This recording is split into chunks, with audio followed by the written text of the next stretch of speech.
चीन में HMPV virus के केसेस तेजी से फैल रहे हैं, जिसके बाद आज जो भारत से खबर आती है वो ये कि भारत में भी ऐसे ही 3 केसेस सामने आए हैं।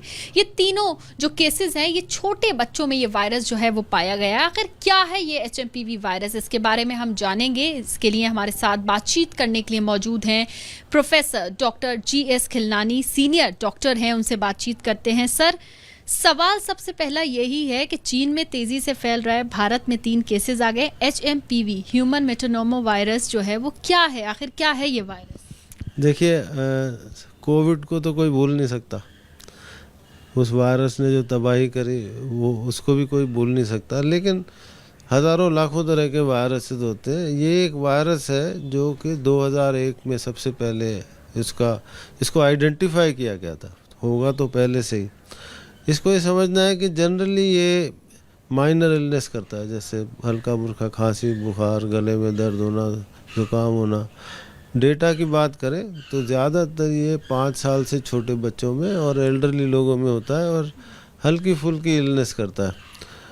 अमेरिका की बात करें तो जो न्यूमोनिया के पेशेंट्स एडमिट होते हैं 10% मेटान्यूमो वायरस से ही होते हैं, और जो बच्चे OPD में जाते हैं या इमरजेंसी में जाते हैं वायरल मतलब इलनेस बुखार लेके 4 से 6% मेटान्यूमो वायरस हो रहा है। लेकिन अब ये पैनिक क्यों हो रहा है?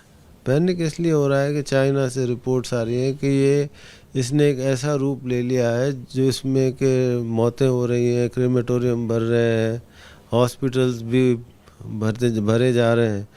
तो ये क्यों हो रहा है? एक तो इसके पास हमारे पास इसका कोई ठोस सबूत नहीं है कि ये कौन सा म्यूटेशन है, कितने नंबर्स हैं, लेकिन ज़रूरी है कि एहतियात बरतना। सर, जितना खतरनाक तरीके से इसकी तस्वीरें चाइना से सामने आ रही हैं, जिस बड़े लेवल पे वहाँ पर केसेस आ रहे हैं, क्या कहा जा सकता है या हो सकता है कि बहुत ज़्यादा म्यूटेट होके ये अब आया हो?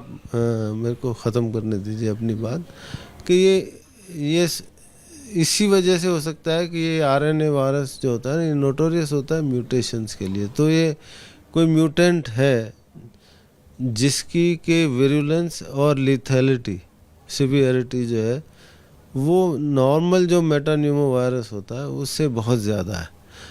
प्रमाण हमारे पास अब तक नहीं है, लेकिन ज़रूरी है इसको जानना।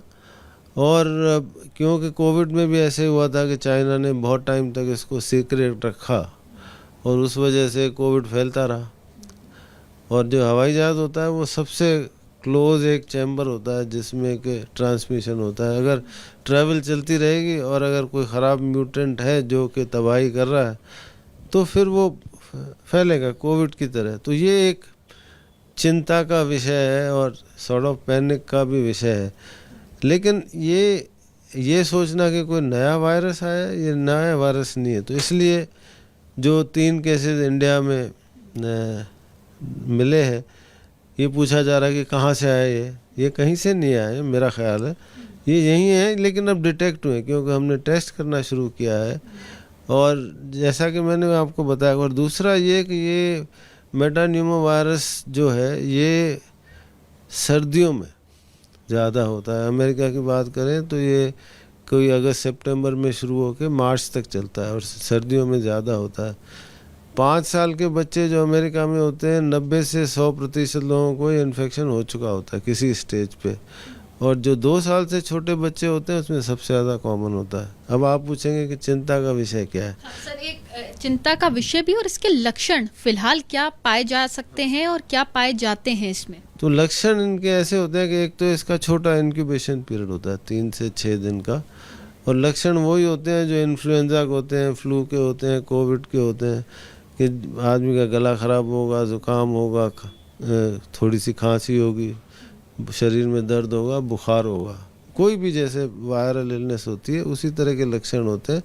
लेकिन चिंता का विषय ये है कि जो लोग एल्डरली हैं या इम्यूनो कॉम्प्रोमाइज्ड हैं, मतलब जिनकी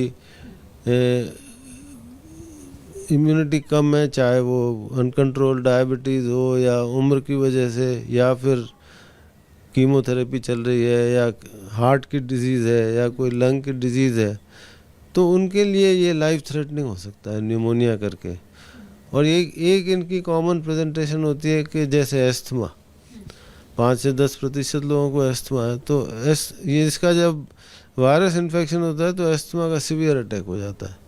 इसी तरह से ब्रोंकाइटिस और सीओपीडी का भी सीवियर अटैक होता है, और जिनको और लंग की प्रॉब्लम होती है उनको अटैक पड़ जाता है निमोनिया का, तो वो कभी कभी लाइफ थ्रेटनिंग भी हो सकता है, आईसीयू की भी ज़रूरत पड़ सकती है, हॉस्पिटल एडमिशन की भी ज़रूरत पड़ती है।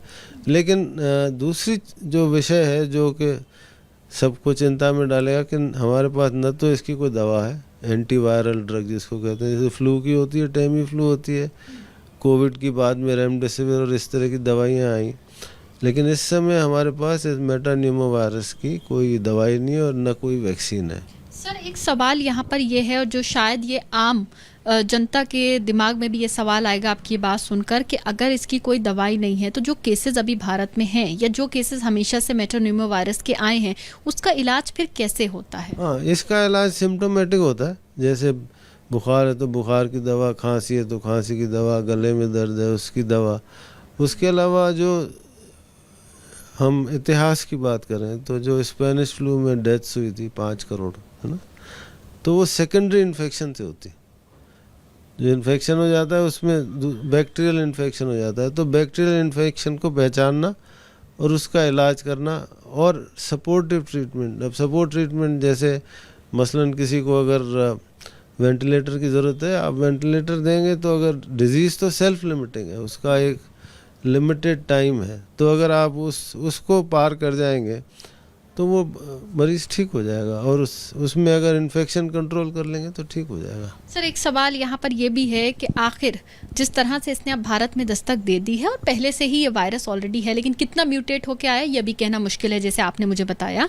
सर इससे कैसे बचें, किस तरह की सावधानी आम जनता को, आम लोगों को, छोटे बच्चों को, ज़्यादा बुजुर्ग लोगों को, हर किसी को बरतने की ज़रूरत है ताकि इससे हम कुछ हद तक बचाव कर सकें? ये अच्छा प्रश्न है, क्योंकि इसके लिए जानना ज़रूरी है कि ट्रांसमिशन कैसे होता है। तो इसका जो ट्रांसमिशन जो होता है ड्रॉपलेट से होता है, मतलब पर्सन टू पर्सन। जैसे एक कमरे में 6 लोग बैठे हैं और एक को है तो वो अपने हर सांस के साथ या हर खांसी के साथ वो अपना वायरस को वो हवा में छोड़ता है और उससे होता है।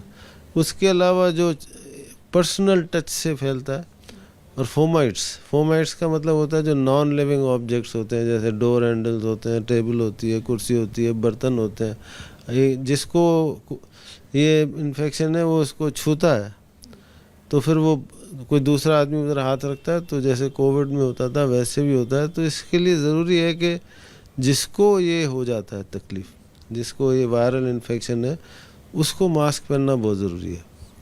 जैसे उसके परिवार के जन हैं तो उनको भी मास्क पहनना ज़रूरी है। हैंड हाइजीन जो हम हमेशा बात करते हैं कि हाथों को सैनिटाइज करते रहें। और दूसरी बात यह है कि जिसको वायरल इन्फेक्शन है, इस तरह की बीमारी सस्पेक्टेड भी अगर है, तो वो फिर क्राउडेड प्लेस में ना जाए, क्योंकि फिर सबको फैलाएगा। या फिर पिक्चर देखने जाएगा, थिएटर में जाएगा, मॉल में जाएगा, मार्केट में जाएगा, स्कूल में जाएगा, तो वो उससे बचें और घर में भी मास्क पहन के बैठें। तो ये छोटी छोटी चीज़ें अगर फॉलो करेंगे तो ट्रांसमिशन स्लो होता है, बंद तो खैर नहीं होगा, लेकिन ये चीज़ें बहुत ज़रूरी है। सर एक सवाल यहाँ पर ये भी है, क्या सिर्फ 5 साल से छोटे बच्चों और ज़्यादा बुजुर्ग लोगों में ये होगा या किसी में भी हो सकता है? नहीं, ऐसा नहीं है। ये ज़्यादातर छोटे बच्चों में होता है, और जो एल्डरली या वृद्धावस्था के लोग होते हैं उसमें ज़्यादा होने से भी ज़्यादा सीवियर ज़्यादा होता है, तो इसलिए इम्पॉर्टेंट है। और बच्चों में तो मैक्सिमम होता है 2 साल से छोटे बच्चों में। और मैंने बताया आपको कि 5 साल तक आते आते, जहाँ जैसे ठंड के दिनों में अमेरिका में ऑलमोस्ट 100% बच्चों को हो चुका होता है। भारत में अभी 3 केसेस आए हैं, आपको क्या लगता है कि आगे स्थिति क्या हो सकती है? क्या इससे डरने की ज़रूरत है? क्योंकि कोविड भी कुछ इसी तरह से आया था, हालांकि ये वायरस पहले से आपने बताया, लेकिन क्योंकि कितना म्यूटेट होके आया इस बारे में अभी आपने बताया कि कुछ कह नहीं सकते। कितना डरने की ज़रूरत है? क्या इससे डरने की वाकई ज़रूरत है? नहीं, डरने की ज़रूरत बिल्कुल नहीं है, क्योंकि अभी तक हमें ये नहीं पता कि ये कौन सा म्यूटेंट है और कितना विरुलेंट है, क्योंकि जब तक उसका डेटा नहीं आएगा तब तक खामखा डरने से कोई फ़ायदा नहीं है। लेकिन ज्ञान होना ज़रूरी है, नॉलेज ज़रूरी है कि ये इन्फेक्शन की हो सकता है हो, जब नॉलेज होगी तभी आदमी बचाव कर पाएगा। तो इसलिए पैनिक की बिल्कुल भी ज़रूरत नहीं है, मेरे ख्याल ये दौर निकल जाएगा। बहुत शुक्रिया बातचीत करने के लिए। तो देखिए, ये एक ऐसा वायरस है जो पहले से भारत में है और फिलहाल इसके जो अभी केसेस हैं वो फिलहाल छोटे बच्चों में हैं जो कि 2 साल से छोटे हैं, और डॉक्टर ने भी यही बताया कि ज़्यादातर चांसेस इस वायरस के होने के छोटे बच्चों में या फिर जो ज़्यादा बुजुर्ग लोग हैं, ज़्यादा बीमार लोग हैं, उनमें हो सकता है। लेकिन सबसे बड़ी बात यह है, पैनिक की ज़रूरत नहीं है, घबराने और डरने की ज़रूरत नहीं है, लेकिन कुछ सावधानियां बेहद ज़रूरी हैं। जैसे कि कोविड में भी जो सावधानियां हमने बरती थी, चाहे कि मास्क लगाना या फिर हाथ को सैनिटाइज करना, बार बार हाथ धोना, इस तरह की सावधानियां बहुत ज़रूरी हैं ताकि किसी भी तरह की बीमारी से बचा जा सके। कैमरा पर्सन मान के साथ Madiha, ABP news, Delhi. For exclusive and insightful videos, subscribe to our new channel ABP Live Premium.